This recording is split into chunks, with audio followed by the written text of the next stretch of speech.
La religion peut être le plus grand ennemi de la vraie pensée de Dieu, parce qu'elle est la meilleure séduction de Satan. L'ascétisme n'est pas plus spirituel que l'esthétisme. Il n'y a pas plus de valeur pour Dieu dans les austérités, les privations, les jeûnes, les rigueurs puritaines, comme telles que dans leur contraire. La simplicité peut ouvrir l'accès à Dieu, mais n'est pas nécessairement spirituelle. Elle peut être simplement une question de goût. Oh, combien les pensées et les aspirations les plus sublimes peuvent souvent accompagner dans la poésie, la musique et l'art, la dégénération et la débauche morale. Oh, combien le mystique peut s'approcher de la vérité dans sa perception, son interprétation. Quelle chose merveilleuse peut voir l'imagination, même dans la Bible.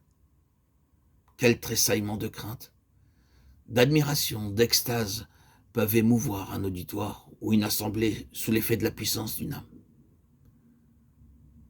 Et il est possible que tout cela ne soit qu'un monde faux, sans résultat divin ou éternel.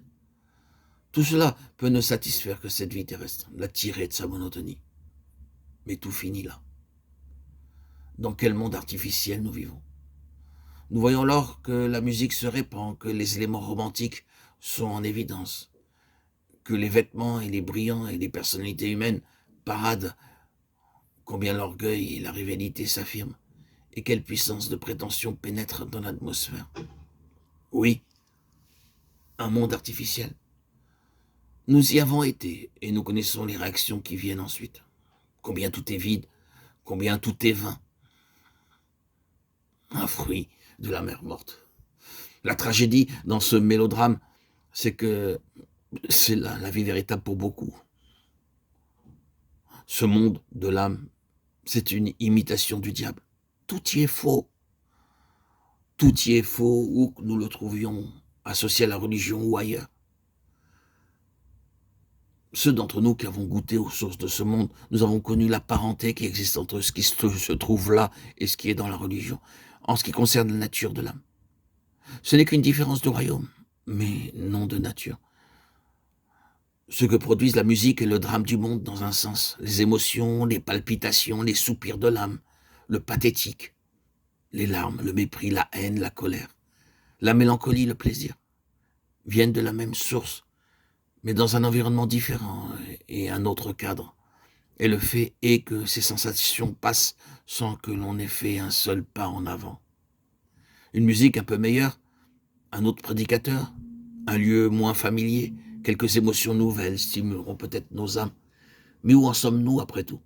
Combien Satan doit rire derrière son masque? Voir la réalité de l'éternel. Oh, que les hommes puissent comprendre que, tandis qu'une âme élevée et cultivée qui possède un sens développé de ce qui est beau et sublime, quant à ce qui touche à ce monde est infiniment préférable à une âme sordide, ce n'est pas nécessairement une garantie que cette âme ait une connaissance personnelle et vivante de Dieu en tant que personne, mais qu'elle soit réellement née de nouveau. L'occultisme, le pouvoir de voir plus profondément que les autres, de sentir ce que les autres ne sentent pas, de saisir ce qui est abstrait, de toucher les forces invisibles, ce n'est pas la spiritualité dans le sens divin. Le domaine de l'âme est complexe et dangereux, et il peut soulever beaucoup d'hommes hors d'eux-mêmes, mais pour les plonger dans une ruine morale, mentale et physique, où il n'y a plus aucune espérance.